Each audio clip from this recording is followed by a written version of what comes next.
right, welcome into the first official episode of the 2020-2021 season of the NBA. We're going to do a Western Conference preview today. I'm your host, Matt Nost, and I'm joined by my fellow diehard NBA fan, longtime friend, Summer League aficionado, along with myself, and all around just terrible person, Mr. Sam Tripoli. Yes! Best intro ever. Dude, how are you? Ever. I'm great, dude. You know, my dog just pissed all over the bed. But besides that, the world's a beautiful place. Cannot complain. Basketball season. You decided to lie down in it? Is that what you're saying? Well, it's just on parts. I felt there's nothing there. Yeah, dude, I'm old. I just worked out. I feel great. Life is good. Can't complain. Basketball season's here. I'm so excited, and I'm excited to get into it today. Hey, listen, you got to be excited about the fucking 9-year, $273 million extension for Paul George, buddy. That's you know, dude, here's the whole thing. I'm fine with Paul George. I'm excited about Paul George, and I think he's going to bounce back this year 100%. I agree with everything that Paul George has said. I love Doc Rivers is a very nice man, dude. I met him a couple times. Just he makes you feel like he's known you forever. Nice guy. Nothing but love for him. Did not make any adjustments. I mean, not because you got stuff going on in your life, you can't go back. I'm tweeting the whole game, the last game against them. What are we doing? It is literally like Y-ball versus the Harlem Globetrotters. They were just running like play after play against us. He got out-coached. Now, Doc brings up a good point. As far as I know, Ty Lue's part of my staff. Good point. But his coaching staff is fucking murder, dude. Murder. He has like a couple guys. He has the Nets old coach who, whether people want to believe it or not, did an excellent job. Oh, he did. Possible situation. I wanted the Bulls to hire him. Well, I mean, they got Billy Donovan, so I'm happy. That's definitely an upgrade in my opinion. But I wanted Kenny Atkinson. I think he's a great coach. Over your coach, dude. I mean, that guy. I'm surprised he didn't get his ass beat by everybody on the team. I don't know. We're not here to talk about Eastern Conference teams. That'll be my frustrating show on Monday, as opposed to today talking about the West. All right, so you're happy with the Paul George. I mean, you really had no choice. You had to sign him. Well, we were kind of stuck because one, you got to sign him, and two, you can't trade him. You can't sign Blake Griffin and instantly trade him, and then sign another guy and instantly trade him. So it's like, I'm fine with him, dude. I like Paul George. There was a couple moments that that he had some weirdness, but I am fine with it. I actually like Paul George, and I think he's going to have a bounce back here. I'm very excited about the Clippers this year. I don't think you're seeing the final team right now, so I think we have some amazing stuff about to happen, in my humble opinion. Well, I mean, look, so far, the biggest changes for you, what? Luke Kennard, Nicholas Batum. Anything else? You guys didn't do really anything else. Ibaka. Oh, Ibaka. I forgot about Ibaka. But you lost Jermichael Green. He is gone. Montrezl Harrell. He is gone. Good. I'll help him move down the hall. Well, really? So if they re-signed him, you wouldn't be happy right now? They weren't going to re-sign him, and they could have re-signed him. They didn't even attempt to re-sign him because what you don't realize, brother, is that his agent is Rich Paul, and he was, in fact, the snitch leak from the locker room, and they didn't want him back. The way it panned out, it didn't look like he was ever going to go back because he was instantly throwing shade as soon as he walked out of one side of Staples into the other. Think about the money he got. For $6 million a year, like Jeremy Grant got $20 million for Detroit. Dude got $9 million. That's amazing. That guy, dude, people know that dude was leaking shit. He was the snitch that caused the dissension. And dude, listen, I just want to start off and it's your show, and I'll let you talk. Okay, I'll let you talk. Okay. Well, thank you very much. This season is, and I'll shut up in 2 seconds. This season is going to be the most competitive basketball we've seen in a long time. The question will be, will Adam Silver and LeBron James allow politics to ruin it? And that's my goddamn truth. We're going to have a great season of basketball. Will anybody watch? I don't know that there's going to be any fucking time. Plus, it's post-election, so I'm guessing a lot of that subsides. We'll see, because now there are people pushing for maybe the season should start even later than what we're scheduled to, because COVID is blowing up again. Yeah, gosh, moving along. I just think at this point you have to get into the 72 games, because it's just gonna. There are already people saying I am leaving to play with my national team come Olympic time, like Rudy Gobert and a number of others said I'm playing with my national team. On top of that, two, it would just screw them over for the start of next season, and the domino effect of if they don't start on next week on the 22nd, just have cascading effect for the next 2 to 3 years. So inevitably it's coming. Even if whole teams go out with COVID, they'll just reschedule and find a way to do it on the back end of the 72 game season. At least they shortened it by 10 games.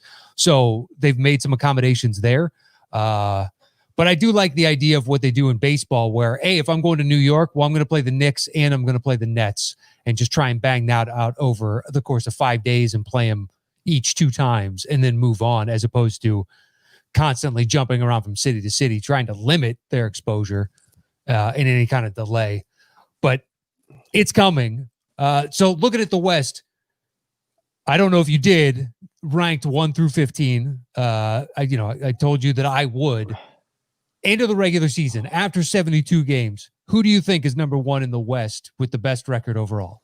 I mean, as much as I hate it, it's going to be hard not to be the Lakers. Okay. It's very hard. I think there's going to be a cluster of guys, teams around there. I think the Clippers will be in there, okay?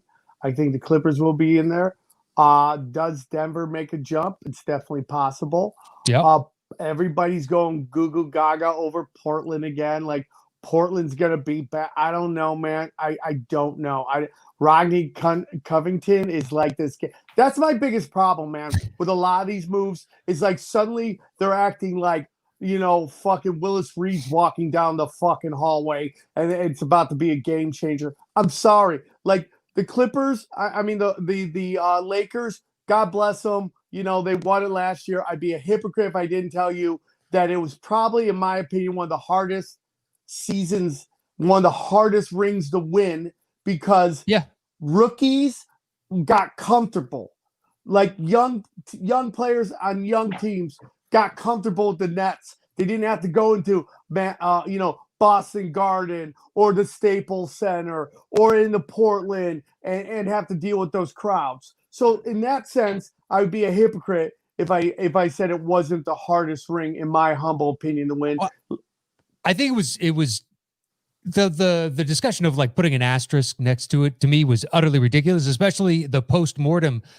All the guys talking about it, like Danny Green, as soon as they won the championship, one of his first thoughts was, I finally get to leave this fucking place. Like, I am so sick and tired of, and that's what seemed like it destroyed the Clippers and a couple other teams, of just this routine of the same shit every single day is it's so destructive to me mentally, that if you made it to the other side of that, I think that's to be commended. Now, it aligns beautifully with how the Heat run their day-to-day operations, which is militaristic, it seems like, especially by NBA standards. But for everybody else, like, this was kind of a rude awakening. So the Lakers deservedly, are champions. They won this outright. And I have the Nuggets at 1 and Lakers at 2, just because I think this is the year that finally LeBron is going to have to scale back his minutes a little bit. You're too old to continue to play 35 a night. Yeah, you're going to see that for sure. He's going to do it again, though. He's going to try and play 35 a night. I really think he'd be smarter if he played 28. Maybe. I mean, like, we'll see, dude. We'll see. I think this is going to be a different season than last season. I think you will have home court advantage. And who knows if by the time the playoffs go, if they start allowing people in. It's like, I can't believe we're even talking like that. But they might let people in. So it's going to be really interesting. I don't know where you want to start, the bottom and go up. I mean, how do you want to do can't. it? Well, look, the bottom to me is the T-Wolves, and I don't really give a shit if we talk about them. Well, I mean, here's the thing about the T-Wolves. It's just like, they have talent. It's just like, why are you at the bottom right now? And it's just like, I'm sorry. It's like, I know Flip Saunders' son, and that's an emotional thing. But it's like, you guys have enough talent to at least compete for the AC. If not, really, I mean, like, dude, I'm sorry. I like Edwards. I think Edwards, like, watching highlights of Edwards, I like that guy. And he doesn't have to come in and take over. he just has to basically, solidify Cat. I mean, Cat's great. I mean, Cat's a great player. He just finally has some talent. They have 2 1s and a 2 on that team. They should not be bottom dwellers. But they're going to be. You know what their biggest problem is? They play no defense. Zero defense. Cat does not play defense. He gets eaten alive by any other center worth a damn. D'Lo is not known for playing defense. Edwards, like, he had a good chase down block in the preseason game last night, but who knows, a sustained 72 games this year if they'll be able to do it. But they're not going to play any defense, and they're going to end up 14th or 15th. But I think sucks, 15th, dude, because they got enough talent to be good. They do, but it's also the West is stacked once again. So it's like, yeah, you got talent, but can that talent gel? Does it have the right coaching? They should, but they should. They got enough talent, dude. I think they're going to be dead last. I think that, and I think unfortunately the Sacramento Kings are going to be around there as well. And I think 14. They're fucking super duper talented too. I think they got a lot of talent on that team. I mean, listen, I'm a guy that is happy that the players are getting paid, right? Sure. I'm very nervous that unknown guys that, I mean, by unknown, that like not even every basketball fan could maybe pick them out of just people standing around, dude. But it's like Darren Fox gets what, 170? Like what has he done to get that? Like, to me, you're setting a dangerous precedence for people who've done nothing to not care anymore. Well, at least they have to go through their rookie deal. I mean, it's not like it's the mid to late 90s where Derek Coleman's coming in and getting $100 million contract and hasn't played a minute. No, I get that too, but I mean, what has Darren Fox done? The thing is, I know what you're saying, but you have to look at it from the perspective of it's Sacramento, and they have to overpay for the guys that they signed. And look, I don't even know why Sacramento is considered a crap market. I love Sacramento. There's nothing about Sacramento that isn't great. I mean, most of your adult film stars are from Sacramento. I mean, there's a ton of top shelf assets. How is that analogous to whether or not because, let's face it, why don't guys like to play certain places? Because it's either cold weather, which Sacramento isn't, or the women, there's not a lot of top shelf ass there. And Sacramento's got top shelf ass. Oh, so you're saying in this James Harden sweepstakes that more than likely is going to transpire, that should be Sacramento's pitch? I would go for him if I could, dude. I would go for him if I could. They should have gone after Al Horford. They should have tried to get any kind of stabilized, long-term vet there.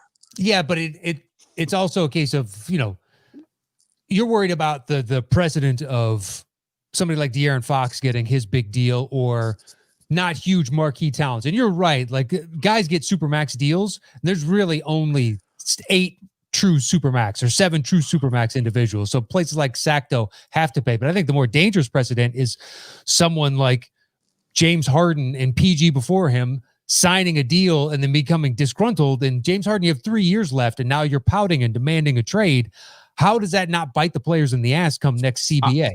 I couldn't agree more. It's a dangerous precedent. It is why I believe that Adam Silver is a garbage commissioner. I'm sorry. Everybody's like, oh, he's the best. No, dude. Ratings are down. Style play isn't fun to watch. He's allowed these guys to have too much power. Now, really, you don't enjoy the style of play right now? I think it's like when it's good, it's great. When it's bad, it's like Phoenix Suns versus Houston Rockets 3 years ago, where I'm like, I can watch this at a Y. It's that bad.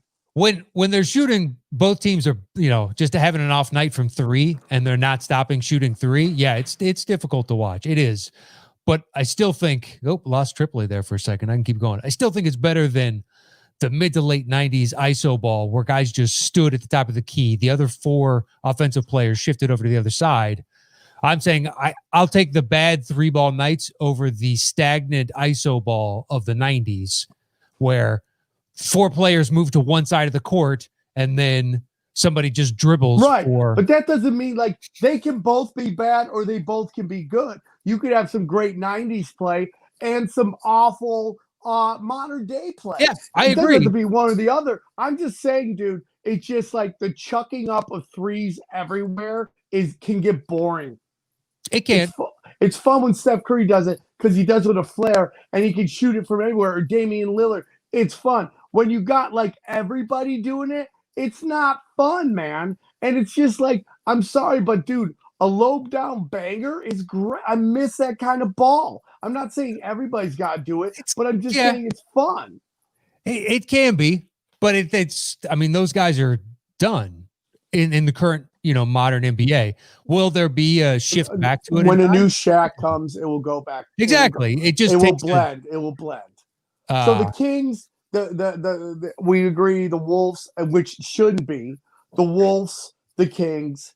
So who else? So those are the bottom. I mean, I have them in my bottom two, which sucks because Sacramento is a great city. It's a good market. They deserve a good team. Yeah, just losing Bogdanovich, whether or not you're going to get Marvin Bagley, any kind of health over the 72 games. I love De'Aaron Fox. Buddy Hield does not like his coach. Let's see how that plays out. Like, they just got a lot of weird question marks. But even with all that, I still like him better than the T-Wolves. Next up, I've got OKC at 13. Well, there's actually an argument that they could be the worst team. Who do they have outside of Kid Gorgeous, who I'm so upset that the Clippers traded him. I love Kid Gorgeous. Gilchrist, he's the best. But outside of him, who's there? They got rid of everybody. I think they're literally trying to shit the bed for this kid out of Oklahoma State that's supposedly this superstar. All right, so they picked up George Hill and Al Horford, so two competent professionals with Trevor Ariza. Some of these guys are going to be flipped come trade deadline, though. I'd have to look at the contract to see who the most likely is.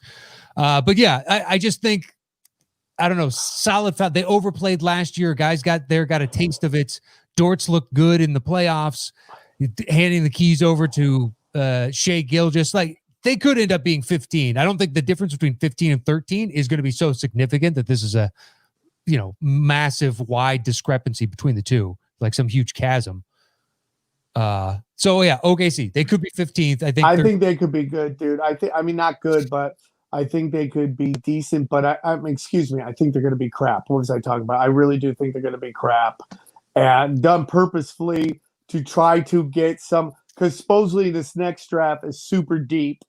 And we got the double draft coming up sometime soon, where the high school players will be allowed in. I'm against completely, dude. Against completely. If you want to go pro, go to the D League. And by the way, I love the D League. We'll get into that. Go to the D League. I do not think you should have draft picks that haven't played against grown-ass men going into the first round. And I don't care about, they should have the right to do that. Oh, man, this draft is meant to help your team. If it's a bad player, man, it sets your team back years. It can, but then the flip side of the argument is, well, what about Kobe, KG, LeBron? It's like, yes, you can get gems out of that, but those are the rare exceptions. There are countless guys that didn't make it past their rookie deal just because they were, they didn't develop fast enough. And go to the D League, dude. I think the D League is starting to fucking really blossom. I think we're seeing some gems coming out of there. Some guys you don't even know. And I think it's like, go there, send them for 2 years. You want to come out of the league? You want to come out of high school, go to league? Go to the G League for 2 years. Get some playing under you, dude.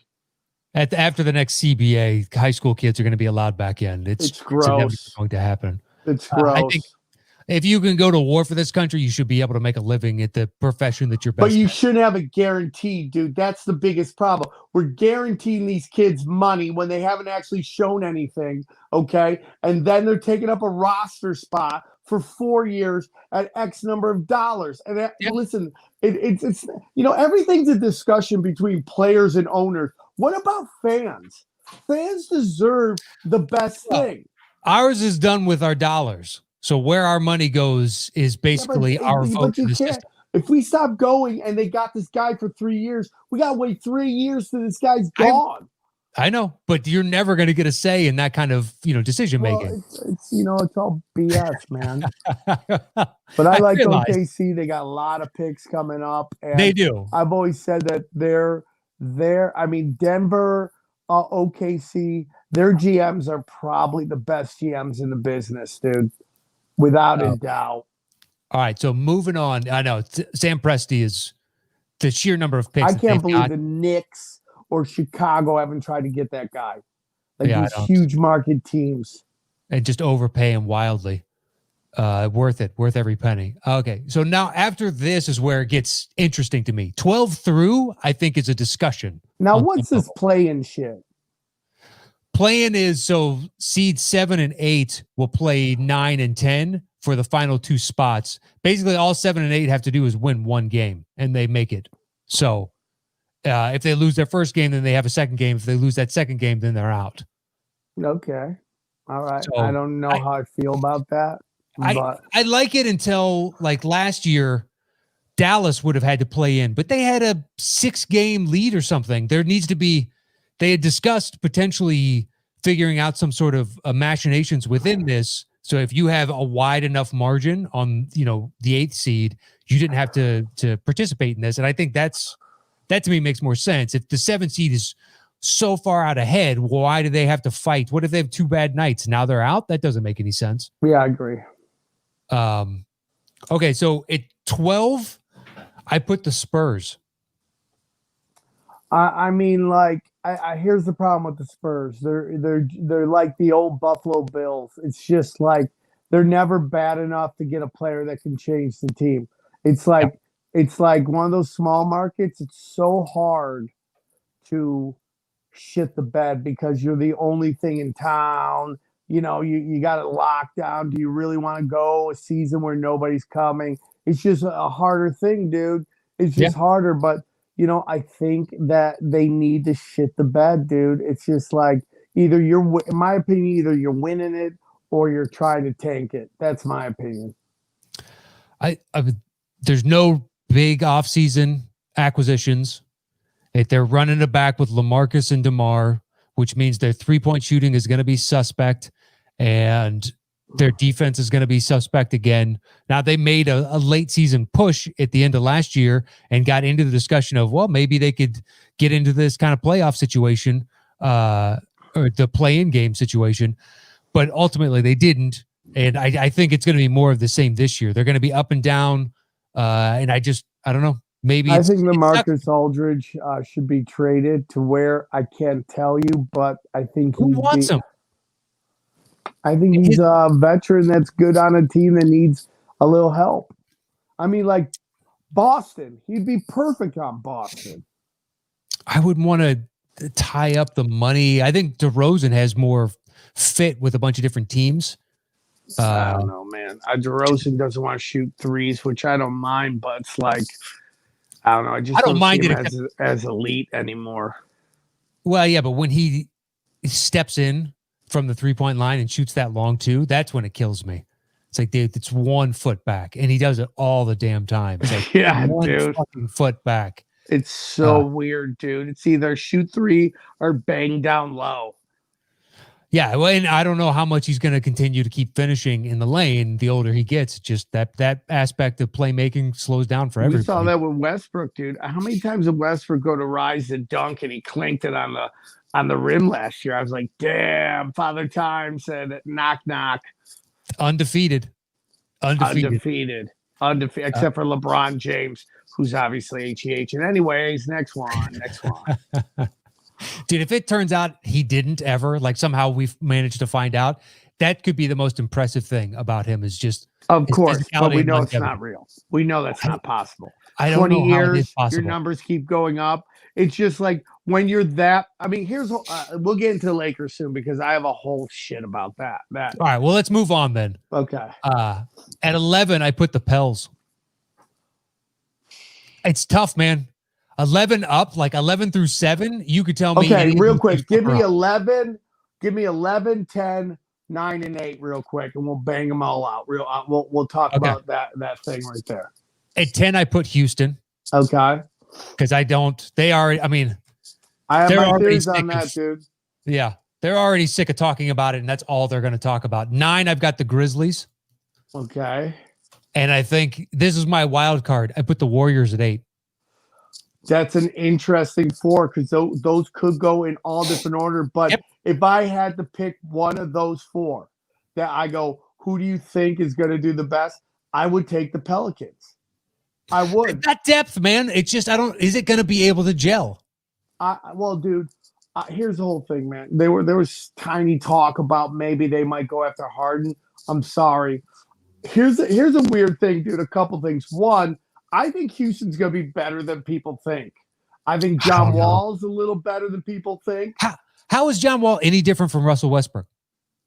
Um, Russell I mean, Westbrook is a better version of John Wall, and they do the exact same thing. They don't shoot well from three. They drive to the lane. I'm not saying they're gonna win a title. I think they're gonna be a little better than people think. I'm not saying you are. I just don't know how this is some huge like that. If Wall and DeMarcus are somehow near 100%, yeah, Houston's going to be a real problem for people. I think so, dude. I mean, I think so. I don't know if DeMarcus gonna be 100, but I think they both have.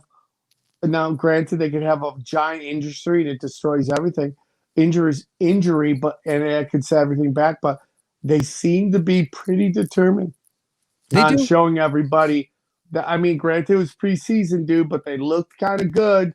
But if I had to pick one out of those four, it's either Golden State, in my opinion, or it's the Pelicans, and I'd probably take the Pelicans because I think the Pelicans have Nike behind them, ESPN behind them, to get Zion in the mix is big. And I just, I don't know your take on Zion, but I love him. I think he's going to be great. And I think honestly, man, he was a 19-year-old kid. I think he missed his mom. And I think he was having a weird moment in the bubble. And I think this year you're going to see this dude go off because something happens when that guy moves to the basket. They get out of his way, dude. They get out of his fucking way. Just so massive. Yeah, I don't know if the bubble is representative because during the regular season when he was playing, the people that wanted to include him in the Rookie of the Year conversation, like it was understandable. I still think it was John Morant by a mile.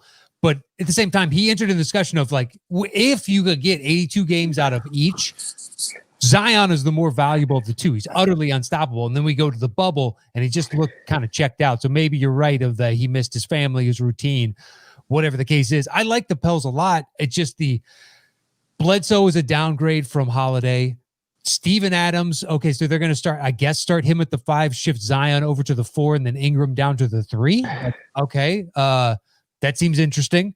They've got a bunch of question marks, but they very well could end up at 8. The reason I like the Warriors is this is what I wanted last year. I want to see Steph Curry with James Harden's usage.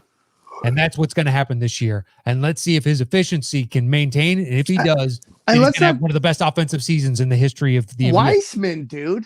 I like Weissman too. Think about that, dude. You have the greatest outside shooting team ever, even though they're missing technically Kevin Durant's not there anymore and Clay, but it's like you had the greatest shooter of all time, in my humble opinion. I agree. And now you just got one of the most athletic bigs to come into the league in a long time. Yep. I mean, I'm not saying they're going to compete. I think they're going to be a little bit better than people think. Again, if I had to take out of that 4, I'd probably take the Pelicans and the Warriors. Yeah, I agree. Just Houston, there's going to be a big fat question mark. The Grizzlies should regress a little bit. They overplayed, ever so slightly when you got a rookie as your lead. But John Morant, I love. Can you get a full season out of Jaren Jackson and Dylan Brooks? Can he clean up some of his shot selection? But those 3 guys are all excellent. Yeah, they're good. I just think right now that they're just too young.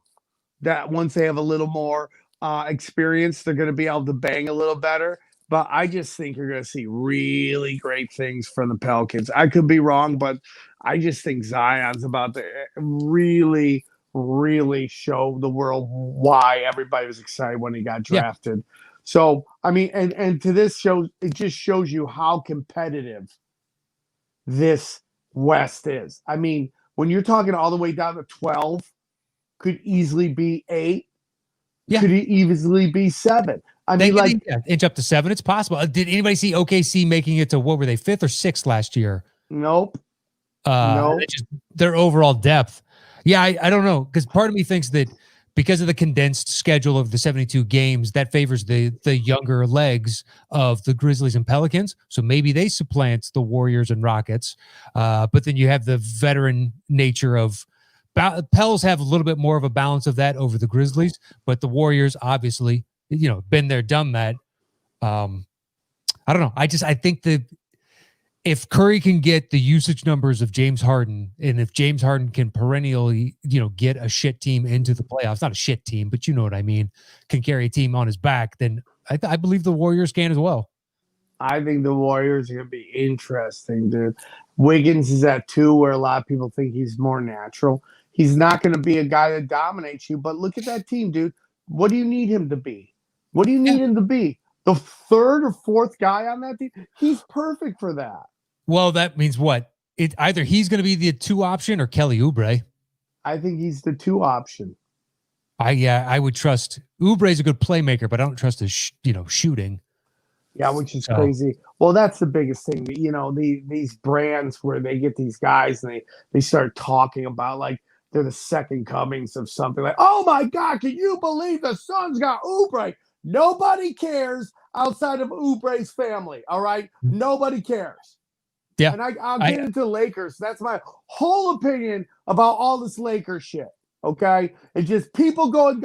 It's like when somebody when Alabama football signs a recruit, he can go from 4-star, suddenly he's a 5-star. Like, oh my God, Alabama signs guy. Nobody cares. That's my opinion. All right, moving on. At 7, I put the Suns. They listen to me, man. I told you last year I thought they were going to be a playoff team.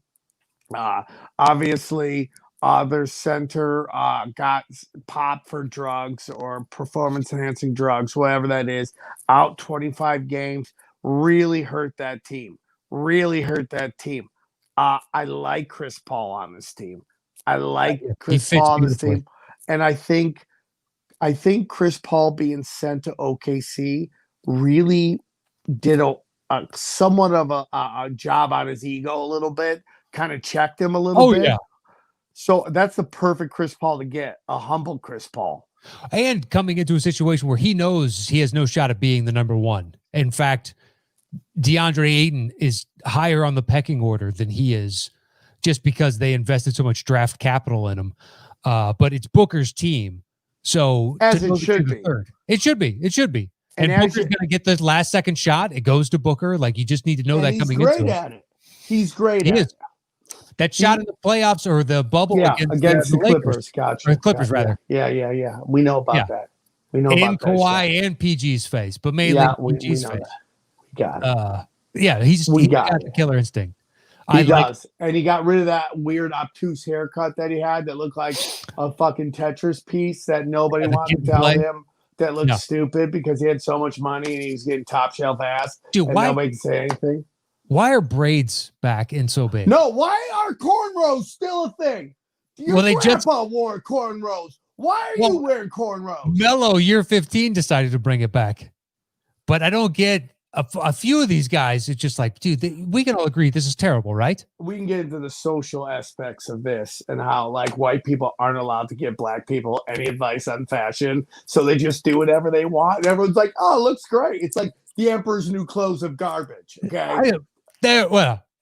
Some of them, I don't. When I saw somebody making fun of Jimmy Butler's hair, I'm like, oh, really? I like Jimmy Butler's hair. I think it's interesting. You like that? It looks like broccoli.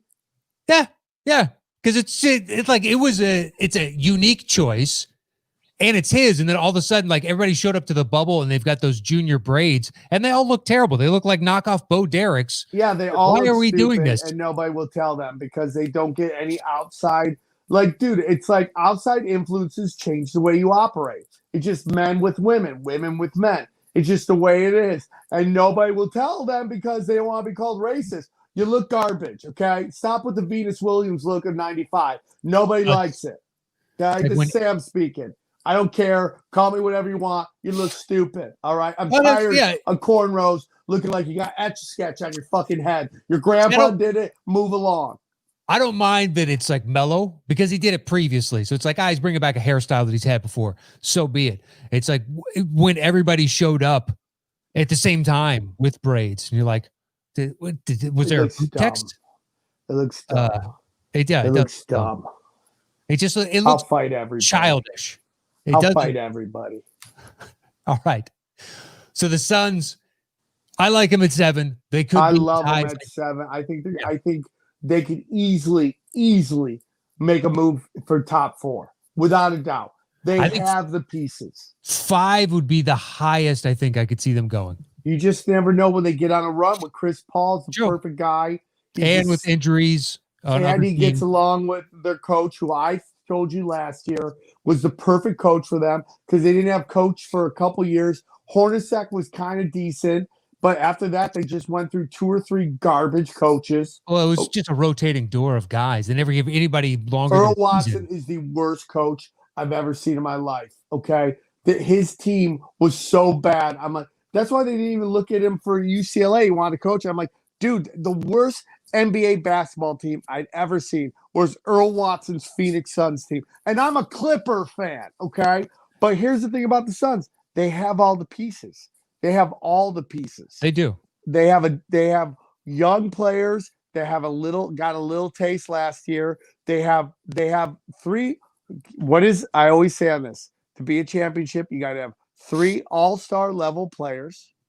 You have to have at least 1 franchise player, and you have to have a sharpshooter like a cold-blooded assassin. They have all that. It's in them. They can win. Sure. They can. So the next 2 I've got, they're interchangeable to me, which are the Jazz and Blazers. I like that. I just like every year everybody starts. Listen, I like Damian Lillard. It's the reason I like. The Greek Freak who signed his 5-year deal, stays in a small market, has that kind of attitude. I like that. I like Damian Lillard. He's way overrated as a rapper. He's good for an NBA player, not a real rapper. Okay, but I like what he does. I like that team. It's like when people back in the day, like John Sally, he's hilarious. He should do, comedy and be like, yeah, for an athlete. No, it's like when they say like Brett Ernst is like hot, right? Back in the day, he's like, oh, he's hot. It's like, no, he's good looking for a comic because we're mutants. Yeah. But against models, he's fucking Quasimodo, okay? Yeah. Like that's by the same comparison, thing. Yeah. Right? That's the same thing with basketball rappers. It's like you're decent for a basketball player, but a real rapper would eat you up. Yeah. But I like that's all they do. The question is, can a point guard win? Can your best player be a point guard? See, I think so. Well, I mean, look at Steph. Steph was the best player on a championship team, and Lillard has some of that same DNA. He's not as good a shooter, but he sets the tone of the Blazers. And I think with the addition of Covington. Thank you. I was about to say Ellington. I was like, Ellington's out. That's funny. Covington, dude. Rodney Hood coming back. Enes Kanter is a backup to Nurkic. I don't mind. It's not like he's going to help on defense, but you need a second unit. You need an offensive punch, not a defender. Carmelo understanding what his role is. Like, I think they have a better idea. To me, the Phoenix is going to be lower because it's going to take them a little bit of time to figure out who likes the ball where, what the offensive flow is, whereas these other 2 are established. And I like Portland a little bit better than Utah just because basically it's addition by the lack of injury. Yeah, I agree, dude. I think they can stay healthy. That'll be interesting. I think they just have more depth. Yeah, they do overall. And then Utah, it's running back. I think this is the final. I have Portland over Utah. You have that? Yeah, I have Portland over Utah. But I think if it ends up like the Jazz or the Suns are number 5 and then the Blazers are below them, it's like, yeah, that could totally happen to me. I mean, here's the question. Is Mike Conley going to finally click with this team? I mean, the Jazz were good when they had Rubio. They haven't, and then they didn't have Rubio, and they thought Michael Conley, who was like this guy, it's like, can you believe Conley's never been an all-star? I'm like, yeah, he's hurt all the time. So I can't believe that. But even still, when he played last year, his shot was so off. It was weird. Like, he's pretty consistent. Like, he's great on the grindhouse. He fit that. I don't know if they fit this team. They should have gone after Rubio, got him back, because that seemed to be the guy that kind of like put people. He was perfect for that team. He was actually starting to hit his outside shots, which made him space the floor a little better. Yeah. Well, we'll see. I mean, Rubio's on Minnesota now, so good for you, Ricky, to end up where you started and more than Good for you, Ricky boy. At 4, I have the Hold on, 4? Yeah. 4, 4, I have the Clippers. Where do you think they end up? 2. What, top 2? Yep. You think they're going to end up at 2? That's fine. That's fine. What Give me I the case. find so interesting is that this LeBron James comes into the league, shits the bed, fakes an injury, can't play, doesn't make the playoffs. Kawhi goes to the East Coast, East, wins the title, comes back, second team. Everyone thinks he's taking a step back.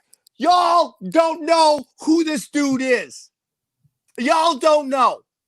Because he's quiet, you think it's nothing. The dude is the greatest player I've ever watched in a Clipper uniform. And dude, he is a murderer. He's so good. He's so good. It looks like he's playing slow. Dude, I'm telling you. So who do you have above them? Please let me hear this parade of garbage. Above them? Yeah. Well, I've got the Nuggets in 1. I've got the Lakers at 2, and I've got the Mavs at 3. Oh, garbage, dude. Just garbage, dude. Garbage. Garbage. So garbage. Basically, look, you can make a case that the Mavs don't end up garbage. They got lucky, dude. They got lucky, man. They got lucky. Here's the thing. Doc Rivers gets out-coached every time unless he has overwhelming talent over the other team. If not, he can't. Listen, dude, nicest dude ever. But can't coach playoff basketball. Does not understand how to make adjustments. So what happens in the offseason, right? Kawhi Leonard, Terminator, all right, meets with Steve Ballmer, lizard person, all right, and goes, hey, we need a guy that makes adjustments. So they go out and get all these guys that are just, dude, they went and got Miami's guy who runs all their plays, came up with their offense. That's one of the guys they got from Miami. Nobody's talking about. Okay? Okay, the fact of the matter is, condensed 72-game schedule, Kawhi needs rest for his leg. The PG lost, by all accounts, lost the locker room at a couple different points last year. People were tuning him out. According to Whoopi Goldberg-looking motherfucker, Montrezl Harrell, who's got mental issues, no disrespect, because I got mental issues, but was like got butthurt because 2 All-Stars who've been in first-team All-NBA get into the locker room. Doc intimated that PG lost the locker room. Doc, Mr. I want everybody to like me at all times, intimated in an interview last week that PG lost the locker room by basically trying to big league his fellow teammates, and all of them had the same Doc Rivers, of, all mad at PG because he's dropping D on his daughter. Get out of here, dog. Get out of here. Oh, man. You're talking crazy. You're talking crazy. I'm not talking about who wins a championship or who makes it through the playoffs. I'm talking about if there's 72-game condensed schedule when Kawhi has to get some rest for his degenerative leg condition. Has to, flat out, which means he's going to be sitting out games, which means they're going to need PG to step up and be the alpha. And here's what's going to happen, dude. As a true alpha. Write this down right now. The Clippers will get 2 players by the time playoffs happen. Are you ready? But Derrick Rose and Andre Drummond will be Clippers by the end of the season. Oh, well, Andre Drummond just took his player option for $34 million. They'll do a buyout to get rid of him. Yeah, but they'll do a buyout and come to the Clippers and get up in that ass. Well, if I'm Derrick Rose, do I want to play for the Clippers? Yes. Yes. I mean, I guess you'd be competing with Pat Bev, because it's not going to go to Reggie Jackson as a starter, I'm assuming. Yeah, you basically Pat Bev would start, and then at the end of the game, Derrick Rose would be the guy closing out the games. We'll see. I don't even know when the trade deadline is, but that's still 40 games into the season, so you guys would need to be in already. Don't worry about it. First or second place. Don't worry about it. Don't worry about it. I just think the condensed schedule, the fact that Kawhi is going to have to get some rest in there, and there's no real drive to end up number 1 overall. So the difference between, I think, 1 through 4 is going to be pretty nominal. Just a couple. We'll be number 2. Maybe your Denver Nuggets are 1. I don't see it.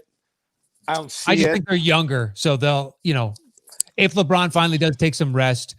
AD has had injury issues in the past, so might as well get him some rest too, because it's really about the playoffs, not about the regular season. I don't even want to go off on dude, let me tell you something. Not watching the NBA finals. You asked me to do a finals preview, and I told you what? I'm not watching this garbage, right? I'm not watching it. And I tell you why. Because listen, man, LeBron James is the most infuriating thing, because I can't just sit here and enjoy it. They won't let me. He won't let me enjoy his game. Because everything's got to be setting up LeBron.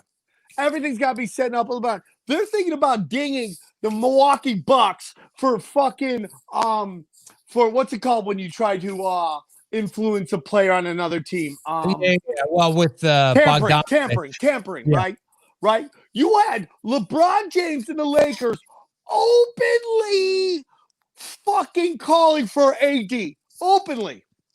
To the point, AD's like, I don't want to play. And he's fucking, and then he makes this whole thing going on. And then they can't play, blah, blah, blah. But then people like Matt Knows, who lives in La La Land, somehow thinks. So do you, my friend. No. Somehow believes that Zion Williams just happened to go to the one team that had the one player that LeBron James was crying for. Well, LeBron James gotten every single player he's ever cried for except for one, Damian Lillard. That's it. Everybody else he ever tried to get, he got every time.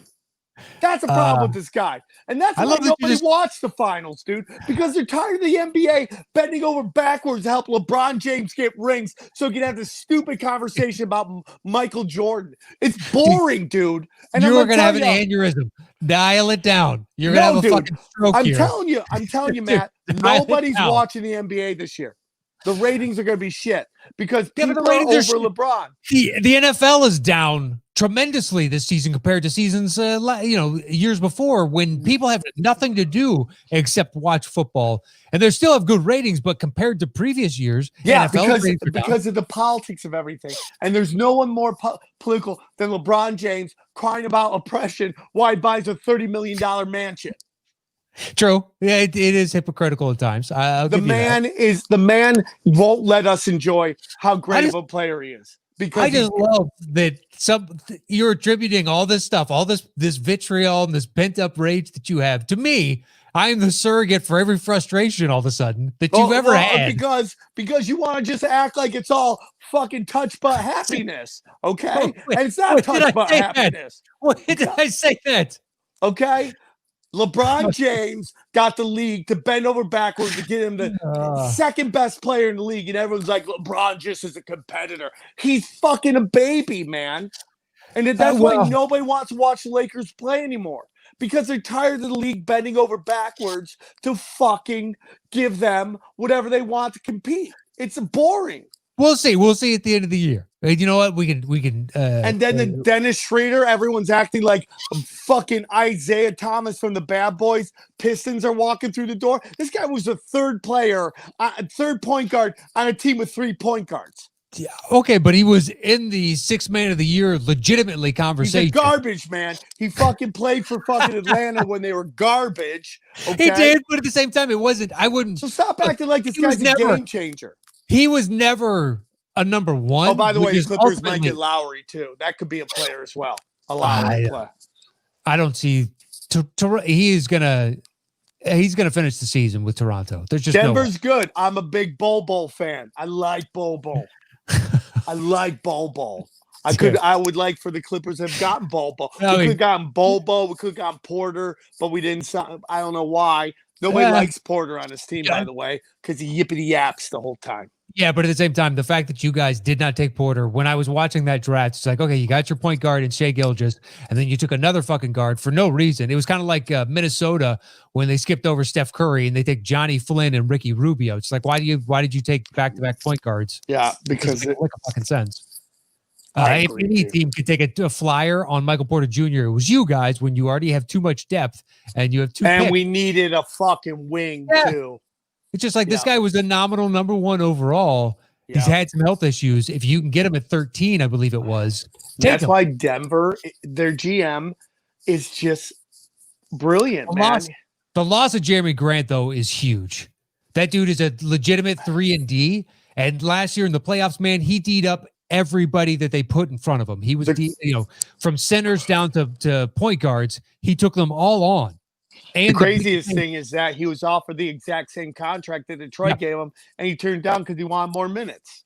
He wanted more minutes and he wanted more shots, and that's what it ultimately boiled down to. He'll be like 5 games and be like, "Oh my God, I'm in Denver." Oh, dude. I mean, I'm in Detroit. Detroit with maybe Killian Hayes or something, who knows, and Blake Griffin's knees, if they can last 30 games, congratulations. Blake Griffin would be great value at $5 million a year. Oh, wow. That's unfortunate because he's nowhere near that price point. Yeah, I agree with that, dude. All right, so give me the slander on the Mavs because I have the Mavs over because they're younger. I think Porzingis' days are numbered. I just think his days are numbered. And I just don't see that. I mean, everybody's like, "Oh my God, he's blah, blah, blah, so great, blah, blah, blah." I think the league's going to come for him, dude. Who, Doncic? I think this is the year that he gets pushed. Not going to say he's going to take a step back because I think this kid is amazing. I just don't think in this insanely deep West, he's enough. And I didn't see the Mavs make any big pickups. They did. I think it's just the Maxi Kleber coming back and Porzingis. Plus, that was year 2 in the NBA from Doncic. What the hell is year 3 going to be like? I love Doncic. I mean, there's no doubt about that. He's right now the Vegas favorite for MVP. And I'm just yelling at you, and I'm sorry, but because your disrespect for the Clippers is so infuriating. I think it's not disrespectful. I think it's reality. They need to protect the health of one very specific individual. But PG also, how many fucking shoulder surgeries has he had at this point? It's like he'll be fine, dude. Yeah, but they should probably be rest. Fine. He'll bounce back. He'll bounce back. All right, so you got the Clippers at 2 behind the Lakers. What I'm guessing Nuggets at 3. Yeah, and then Mavericks. Who knows where? Maybe they're making the playoffs, but you're not. Listen, dude. In my personal opinion, I like the Suns more than I like the Mavericks. That's just my personal opinion. It very well could be. I just think it takes time for everybody to learn how to play next to one another, and the Suns are going to have to do that when you add somebody of Chris Paul's caliber. I think Chris Paul will have to learn to play with them, and I think he'll do it because he knows Monty Ball's system. He played in it way back in the day. Yeah, you honestly very well could be right. Yeah, I usually am, except for my 72 and whatever thing I said about the Clippers last year. That's all right, though. That's why I asked you on, buddy. Because I just scream at you? I don't know if you need more coffee, just so you know. I'm probably going to die early, but listen, it's going to be a fun run. Dude, I hate to say this because you're one of my dearest friends. There is no probably. There is no probably. Hey, dude, you want to hang out in this realm forever? I'm a god, brother. I got to ascend and go hang out with other gods. I'm tired of doing this human shit with you guys. Exactly, dude. Leave this mortal coil behind. Yeah, there we go. There we go. I'm excited, dude. I think here's my prediction.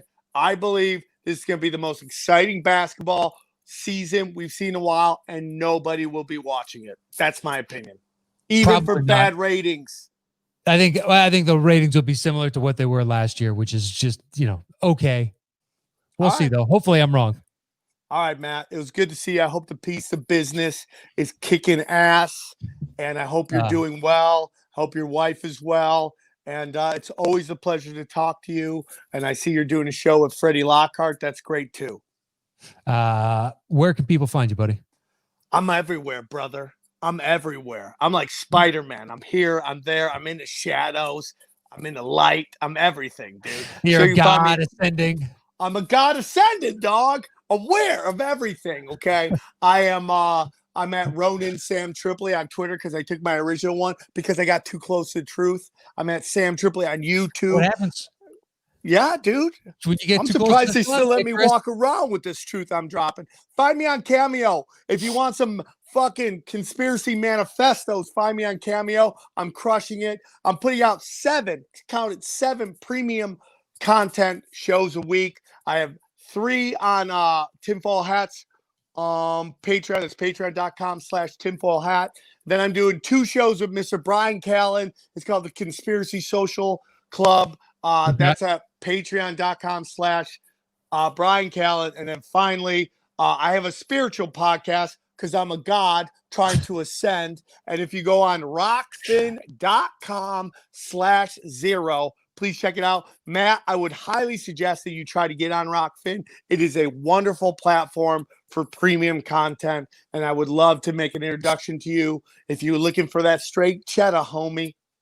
Well, perhaps we'll have that discussion. Follow him at Ronan. Is it Ronan Sam Tripoli? Yes, Ronan Sam Tripoli. Please do, because it's not often you can follow a god. So my phone's about to die, dude. Good. All right. Good seeing you, buddy. I love you, Matt. Today. Even when I'm yelling at you, I have nothing but love for you, brother. All right. That's it. I'll talk to you soon. Bye. Later, buddy. That is the Western Conference preview with Sam Tripoli. God bless him. I hope he's doing well. Having good holidays.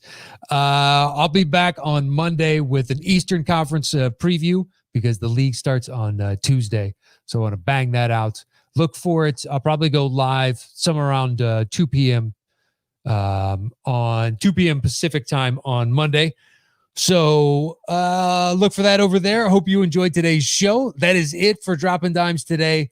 And you can follow me anywhere at Matt Nost. If you'd like to watch this, if you're listening, because I know the bulk of people listen to it as opposed to watch, you can go to youtube.com/Dropping Dimes, and you can find it over there.